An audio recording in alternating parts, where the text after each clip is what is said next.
Maîtriser l'analyse de la variance, les clés pour comprendre. Le test d'analyse de la variance, ANOVA, est une méthode statistique utilisée pour comparer les moyennes de plusieurs groupes. Il est souvent utilisé dans les études expérimentales pour déterminer si une variable indépendante a un effet significatif sur une variable dépendante. L'ANOVA est basée sur l'hypothèse nulle selon laquelle il n'y a pas de différence significative entre les moyennes des groupes comparés. Si cette hypothèse est rejetée, cela signifie qu'il y a une différence significative entre au moins deux des groupes. Type d'ANOVA. Il existe plusieurs types d'ANOVA, notamment l'ANOVA à un facteur et l'ANOVA à deux facteurs.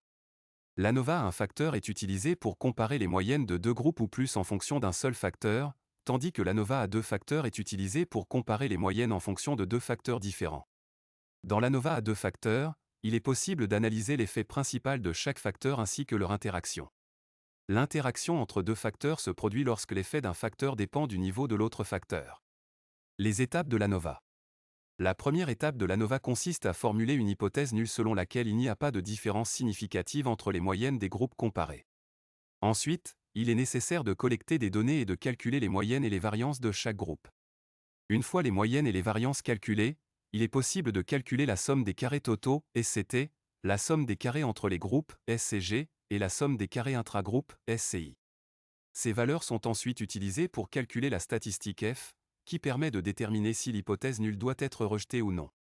Interprétation des résultats.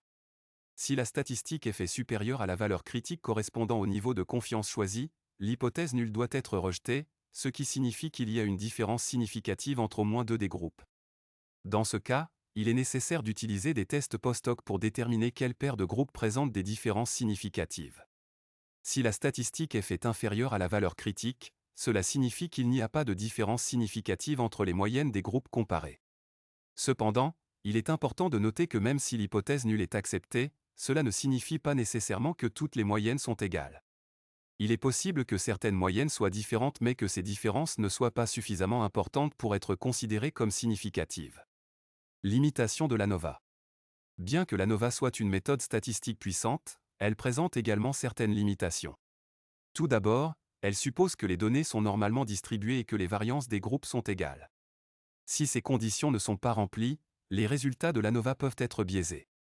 De plus, l'ANOVA ne permet pas de déterminer la direction de la différence entre les groupes. Par exemple, si l'ANOVA révèle une différence significative entre les moyennes de deux groupes, il est impossible de savoir lequel des deux groupes a une moyenne plus élevée ou plus faible sans utiliser des tests post-hoc supplémentaires. Conclusion. En conclusion, le test d'analyse de la variance est une méthode statistique utile pour comparer les moyennes de trois groupes ou plus.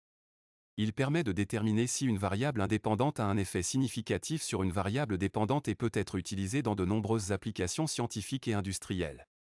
Cependant, il est important de prendre en compte les limitations de l'ANOVA et de s'assurer que les données répondent aux hypothèses sous-jacentes avant de l'utiliser. En outre, il est recommandé d'utiliser des tests post-hoc pour déterminer quelle paire de groupes présente des différences significatives. Pour bien s'approprier l'utilisation des outils statistiques sous plusieurs logiciels, nous vous invitons à prendre part à la prochaine session de notre formation en économétrie et techniques quantitatives. Cliquez sur le lien en description pour réserver votre place.